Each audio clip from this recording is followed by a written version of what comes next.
Olá, bom dia. Hoje é sábado, 11 de fevereiro de 2023. Eu estou, essa é a terceira parte do curso de autoestima que eu estou compartilhando aqui no grupo e também lá no YouTube. E hoje nós vamos falar do sistema de crenças limitadores. Para alguém que já pegou alguma coisa aqui,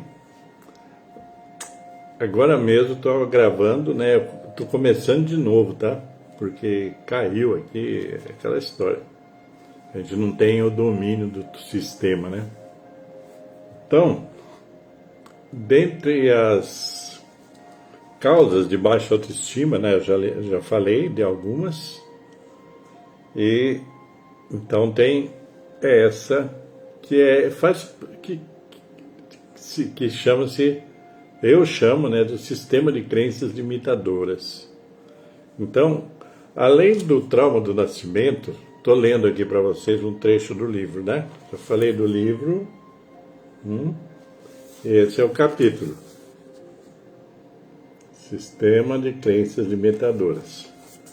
Então, além do trauma do nascimento, da rejeição parental e da educação, vamos encontrar também como componente de predisposição da baixa autoestima aquilo que eu denomino o sistema de crenças limitadores, ou sistema de crenças negativas, Então, que é formada pela educação desprovida de valores, e preconceitos, falsos saberes, informações incompletas, desprovidas de sentido, e claro, pela ignorância e influência das predisposições que eu já mencionei. Elementos que juntos ou em separado formam ou desenvolvem uma estrutura de pensamento baseadas em crenças depreciativas que o indivíduo remete a si mesmo e à realidade que o cerca. Então, veja bem, esse sistema de crenças limitadoras, ele é formado desde o princípio da vida da pessoa, passando principalmente pela maneira, o modo como que a pessoa é educada. É aquilo que ela vai amealhando durante a educação, principalmente nos primeiros anos da educação. Então, existem várias crenças negativas que as pessoas têm em relação a si mesmo. Então, enumerei aqui algumas, mas existem muitas. Então, tudo dá sempre errado na minha vida. Essa é uma crença limitadora, que a pessoa que pensa desse modo, ela sedimenta essa coisa de dar errado na vida. Para mim, tudo é mais difícil. É outra crença. Tem gente que acredita que tudo para ela é mais difícil de vencer, de lidar, etc. Eu sou o azarado.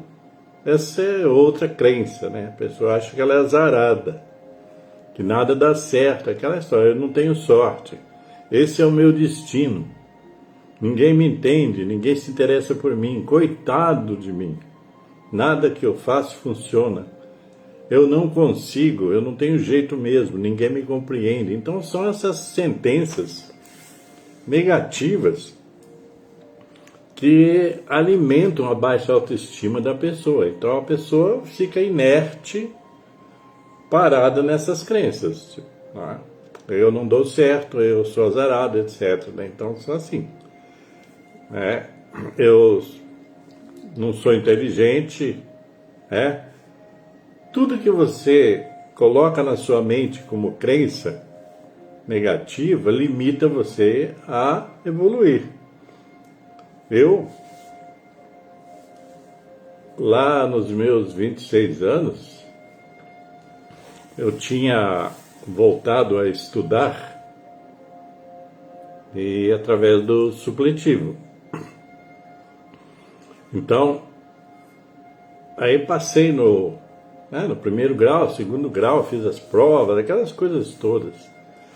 Eu estava lá em Cachoeira do Itapemirim, né, o lugar onde que eu nasci, que eu voltei para lá depois de adulto e morava lá. Aí alguém disse para mim assim: ó, Willis, você é muito inteligente, você devia fazer o concurso do Banco do Brasil. A primeira coisa que eu respondi para essa pessoa, que era um amigo meu, o Heron, foi o quê? Foi: Banco do Brasil não é para mim. Lá, né, concurso do Banco do Brasil tem que ser muito inteligente para passar, aquelas coisas todas. Então eu fiz assim uma relação, né, de crenças limitadoras que diziam que eu não dava conta. E não fiz o concurso. Isso em 1976. Tá? Então, naquele momento, apesar do meu sucesso no supletivo, tudo, das pessoas me elogiarem, eu tinha dentro de mim algumas crenças que me limitavam. Tipo assim, não é para mim. Se fosse outro emprego, outra coisa, tudo bem, menos, né, o Banco do Brasil. Certo? Aí, depois, já em Belo Horizonte, alguns anos depois, né? Um ano, na verdade, acho que um ano e pouco depois, eu estava em Belo Horizonte, né? Aí passei no vestibular, no primeiro vestibular que eu fiz em Belo Horizonte, na UFMG. E aí eu tinha os amigos que eu fiz lá, e eles me disseram: olha, você devia fazer concurso. Muitos desses amigos trabalhavam, né, na Caixa Econômica Federal, no Banco Central, tinham ótimos empregos. Então, naquele momento, eu já estava num outro nível de autoestima. Então, eu disse: realmente eu tenho condição de fazer. Vou ter que estudar bastante, mas vou fazer. E assim foi. Então, eu fiz vários concursos na Caixa Econômica Federal, Banco do Brasil, né, e outras coisas. Não passei. E depois, em 1981, já, você vê, 5 anos depois, eu já estava morando em Manaus, no Amazonas. E lá eu cheguei, eu tive que começar de novo, né? Transferir faculdade, né? Arrumar emprego, essas coisas.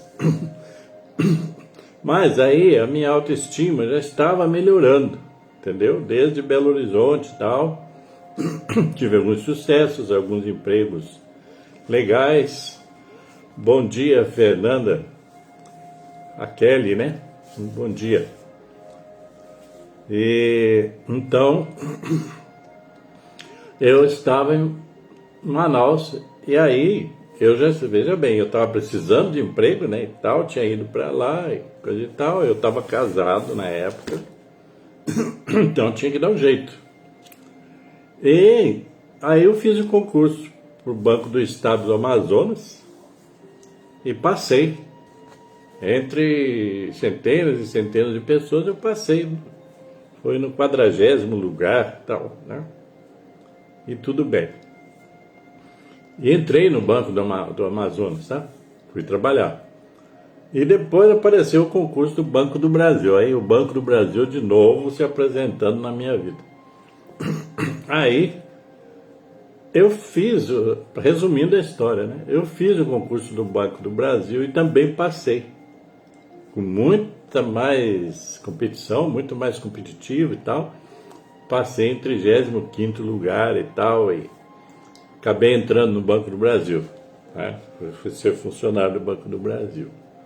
Então, aí vocês veem, né? Quando eu estava com a autoestima baixa, lá, 5 anos atrás, eu dizia para mim que eu não tinha competência para passar no concurso do Banco do Brasil, né? E 5 anos depois, trabalhando, melhorando a autoestima e tal, e através de muita leitura. Na época eu não tinha dinheiro para fazer terapia, então tinha que ler os livros e aplicar na vida. E aí então fui melhorando de vida, né? Eu já vinha melhorando de Belo Horizonte em diante e fui melhorando no aspecto não só econômico, mas intelectual também, né? E aí vocês vejam, então, quando você deixa de lado, se abandona as suas crenças limitadoras, eu não dou certo, eu sou azarado, não nasci para isso, isso é para os outros, etc.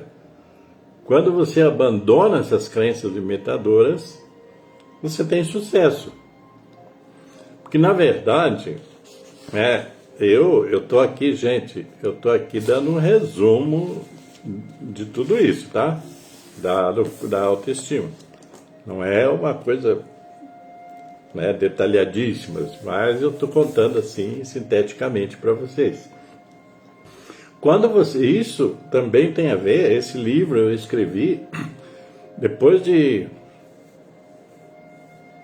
na verdade, assim, vamos dizer assim, mais de 10, 12, 15 anos de trabalho como psicanalista, psicoterapeuta, etc.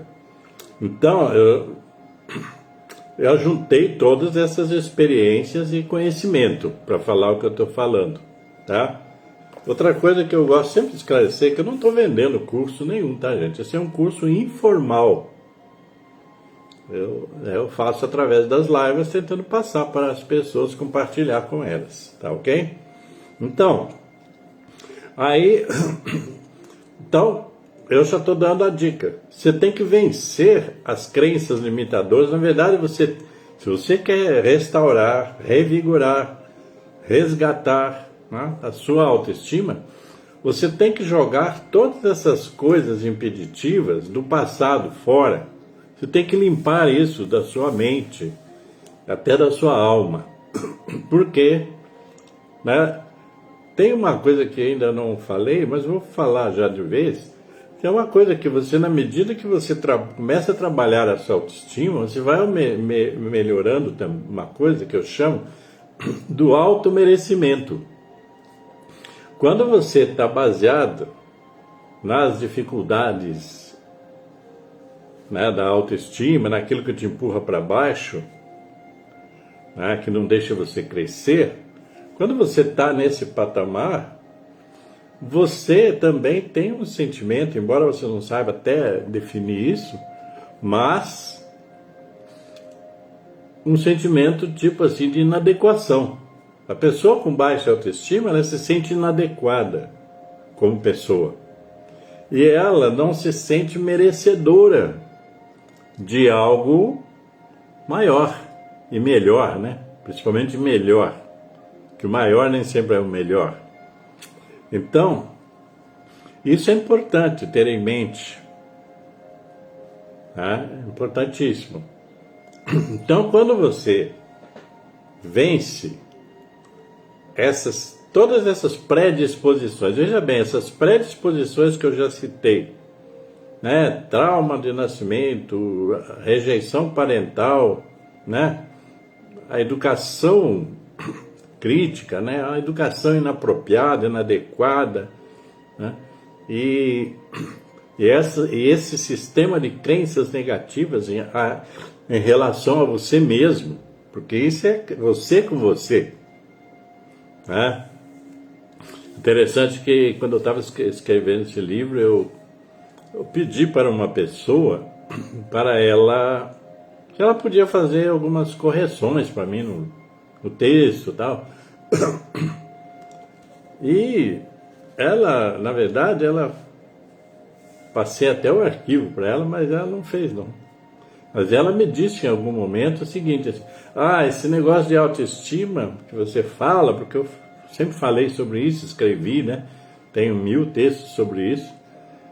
Ela fala assim, mas esse negócio de autoestima é que você escreve, o que você fala é tudo eu tenho que resolver, tudo eu, né? Essas coisas.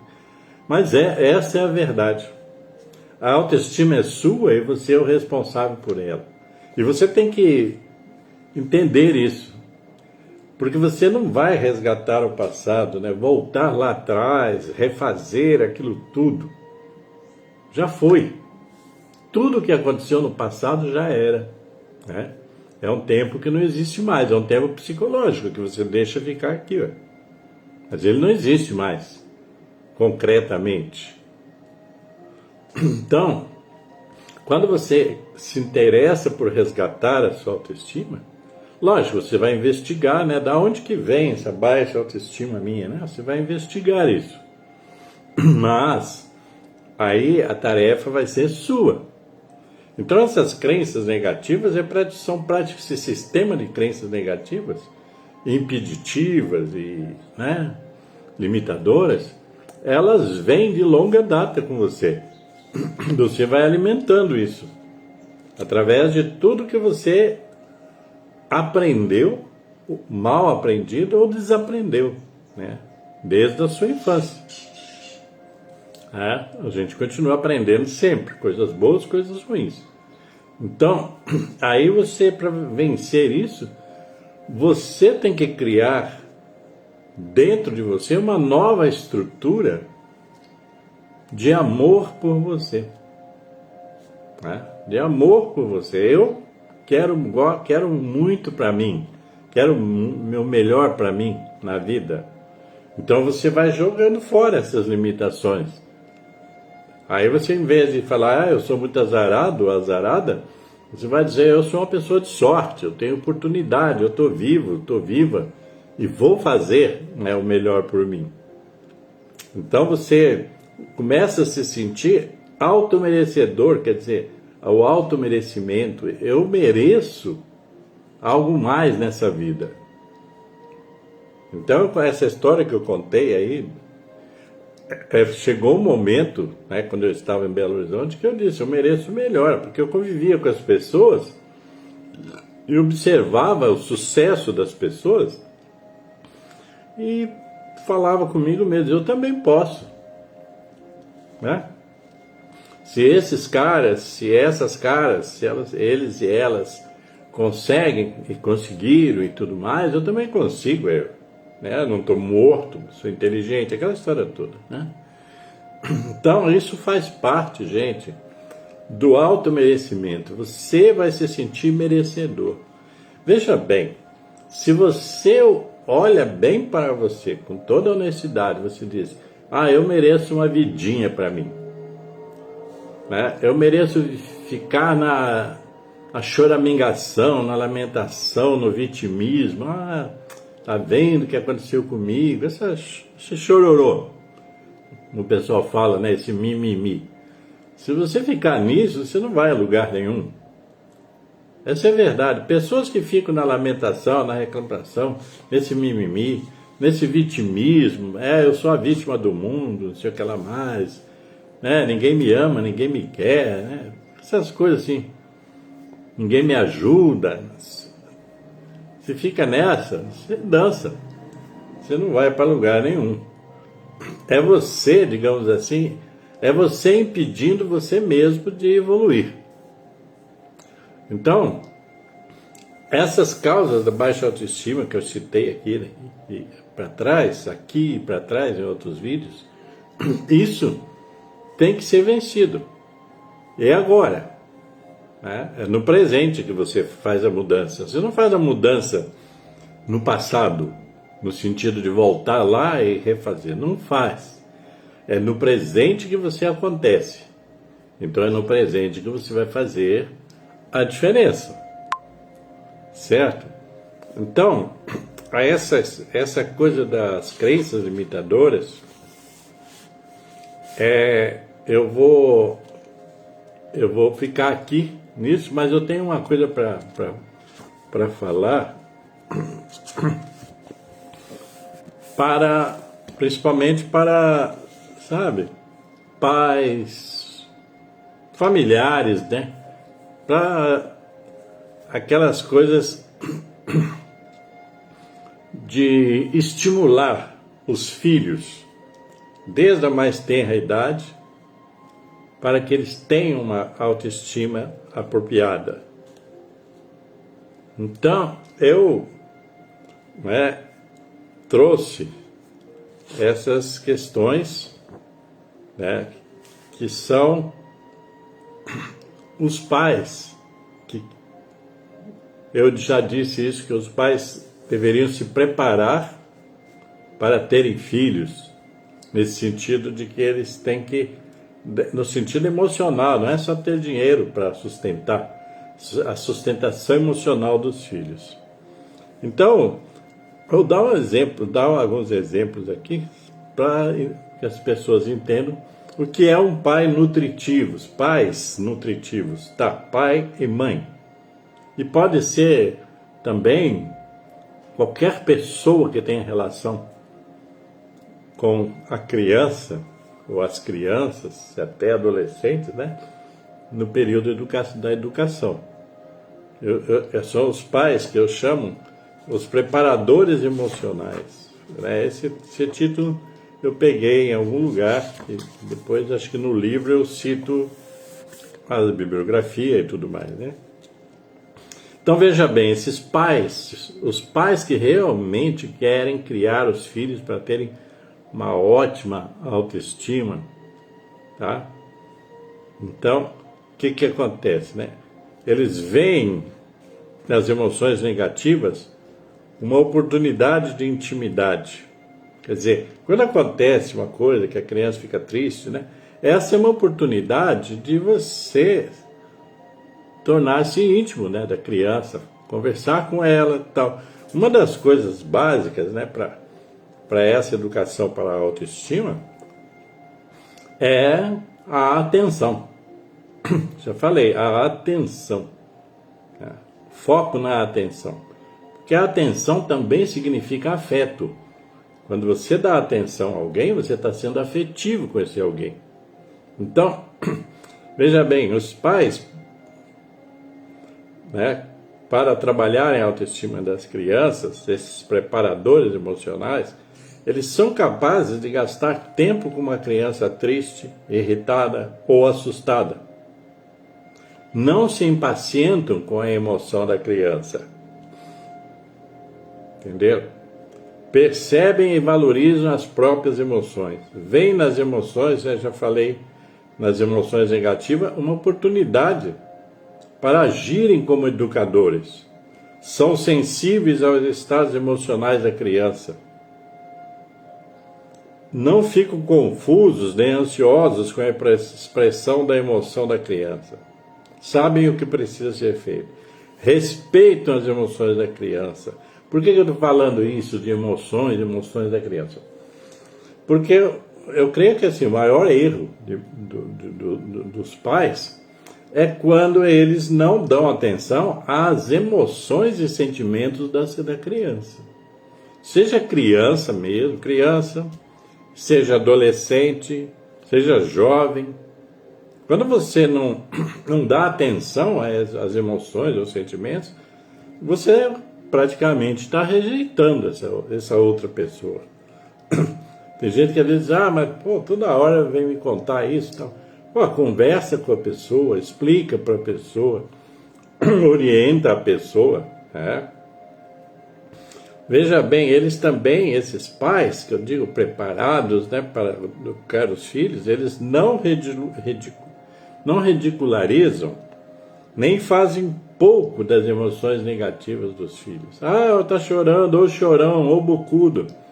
Não, tem que respeitar as emoções e os sentimentos. Não dizem como a criança deve se sentir, né? E por outro lado tem uma coisa interessante, né? Não sentem que precisam resolver todos os problemas para a criança. Porque aí quando você entra nessa de achar que tem que resolver tudo para a criança, você tira a responsabilidade dela. Então você tem que ter um senso acurado, né? Um bom senso, de em alguns momentos dizer, olha, tudo bem, aconteceu isso, mas você vai resolver isso. Mas como é que eu resolvo? Você vai orientar, você vai dizer, você vai fazer assim, vai fazer assado, mas você vai resolver. Então, sobre essa questão, né, das emoções, né, os pais deveriam o quê? Usar os momentos da emoção para quê? Para escutar a criança para demonstrar empatia com as crianças, colocar-se no lugar delas, né? Com palavras tranquilizadoras e afetivas, ajudar a criança a nomear a emoção que ela está sentindo. Então, quer dizer, inclusive dar limites a algumas manifestações de emoção. Não é porque você tem uma certa emoção que você vai quebrar, né, a cristaleira, que você vai se jogar no chão, como muita criança faz, seus pais deixam, né? Então existem várias formas, tá? Isso aí, para completar, eu coloquei aqui, né, algo que eu compilei das ideias do Dr. Lawrence Steinberg, né? Que ele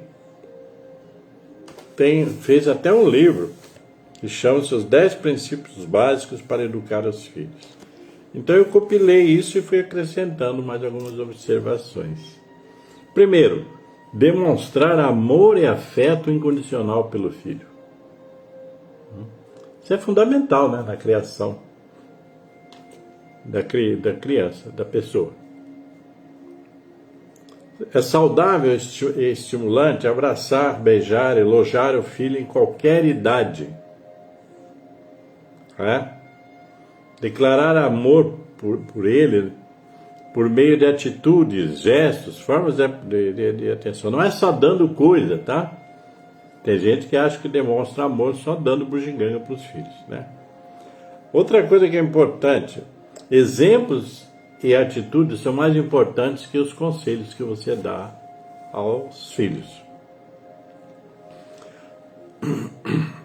A forma de tratar o filho deve mudar de acordo com os seus ciclos de crescimento e desenvolvimento. Você não pode ficar tratando um adolescente, um jovem, como criança. Isso muitos pais cometem esse erro. E aí o adolescente, principalmente, se irrita. Mas não sou mais criança. Né? Não é mesmo. Tratar o filho com respeito, evitando comparações negativas. Aquilo que eu já falei atrás, né? Essa coisa da comparação. Não comparar seu filho com ninguém. Tem que estimulá-lo a ser alguém. Não compará-lo com outros.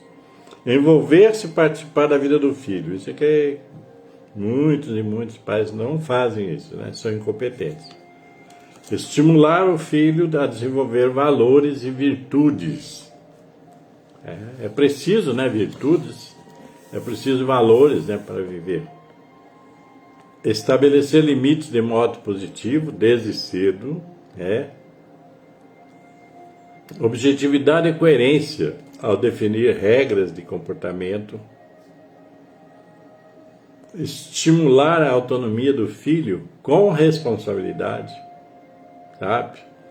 Dar autonomia em alguns momentos e também mostrar a necessidade da responsabilidade. Explicar decisões e ouvir o que o filho tem a dizer. Isso é importante, o diálogo, né, com o filho. Tem gente que acha que criança, sabe, que a criança não entende nada, então tudo você dita para ela. E não, você tem que estimulá-la através do diálogo para que ela pense, para aprender a pensar. Aprender a pensar, né? Uma filha minha mais nova, quando a gente conversava, né, sobre assuntos de estudo, etc., assim, de comportamento, aí depois que eu sempre falava assim, eu vou falar para você, depois você me fala o que você pensa. Aí, depois de um tempo, sempre que eu chamava ela para conversar a respeito de alguma coisa, depois que eu fazia a minha fala, ela dizia assim, já sei, né? Agora eu vou ter que pensar, né, pai? Eu dizia, é isso mesmo. Você vai pensar para você tirar a sua conclusão e daí nós conversamos novamente. E assim foi, gente. Graças a Deus. E assim, graças ao meu trabalho também, né? E Então, as minhas filhas, a gente teve sempre esse diálogo, porque eu entendi, veja bem, eu com a minha vida toda complicadérrima lá, né? Mas eu chegou num ponto que eu tive que aprender a ser pai. Tá? Essa é a questão. A gente tem que aprender. Se quer ser mãe, quer ser pai, vai aprender a fazer isso. Não é só pôr a criança no mundo e deixar ao léu, né? Mas hoje, então, é isso, gente, sobre a autoestima. Eu vou dar continuidade também mais à frente, eu vou fazer outro. E aí agora nós vamos falar, principalmente a partir de agora, aqui está o livro, né? Aqui vamos entrar nessa parte aqui, ó.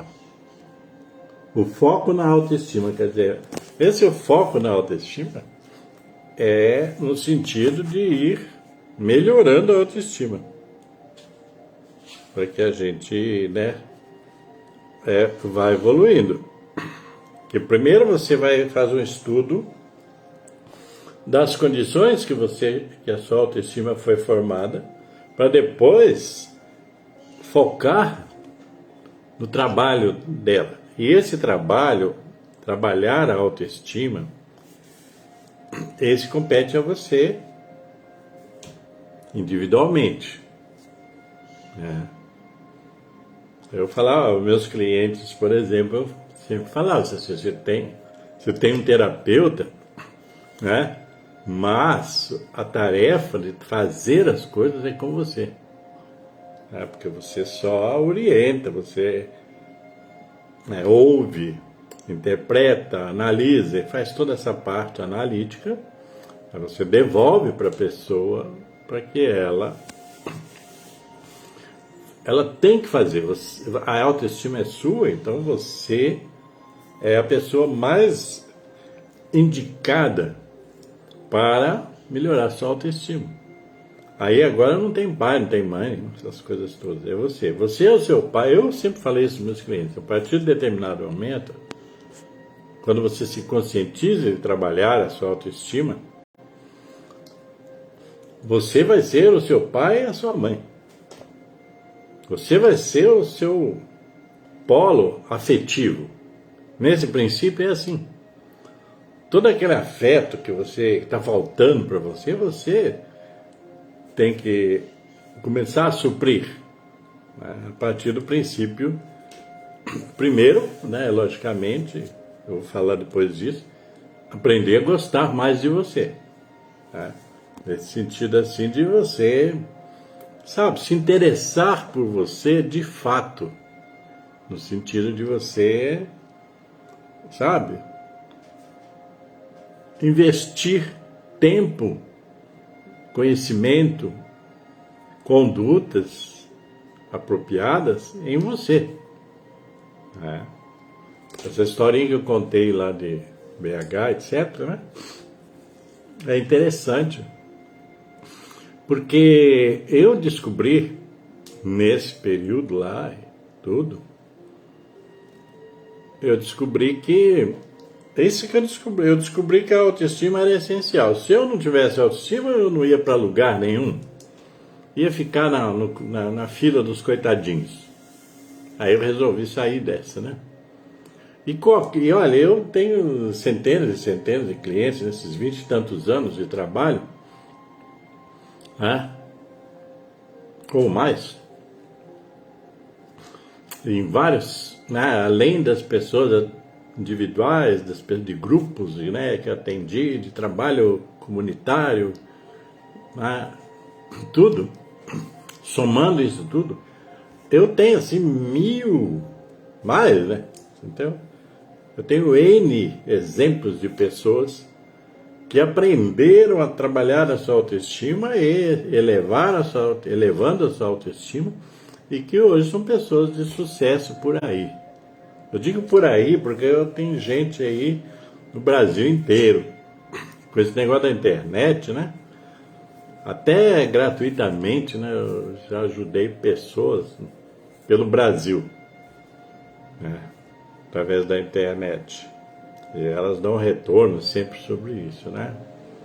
Desde jovens a definir curso superior, profissão, etc. Tudo eu já, graças a Deus, eu cheguei a esse ponto de poder, né, motivar os outros a cuidarem melhor das suas próprias vidas. Né? Pessoas de sucesso, né, nesse sentido, pessoas bem-sucedidas, não é pessoas famosas não, viu? Pessoas de sucesso, pessoas bem-sucedidas. Fama não tem a ver com sucesso. Tanto é que você vê que tem gente que fica famosa num dia, no outro dia já era. Né? Nem os Big Brother da vida, que o brasileiro perde tempo com isso. Né? O pessoal gosta de um zoológico, né? Só que ali no Big Brother é um zoológico humano, você vê todas as espécies ali. E não são as melhores espécies, infelizmente, né? Infelizmente, isso é estarrecedor. Eu não acompanho, né, há muito tempo, mas a gente tem as informações a respeito. Mas é isso. Então, ficamos assim, gente. Tudo de bom para vocês e até a próxima. Vamos continuar. Eu vou continuar compartilhando esse curso. Aqueles que tiverem acesso e tal, né, façam um bom uso. Se gostar, compartilhe com outras pessoas. É tudo gratuito. Como eu disse, eu não sou vendedor de nada. Eu sou um semeador, é diferente. Ok, gente? Então, tudo de bom e muita paz e muita luz.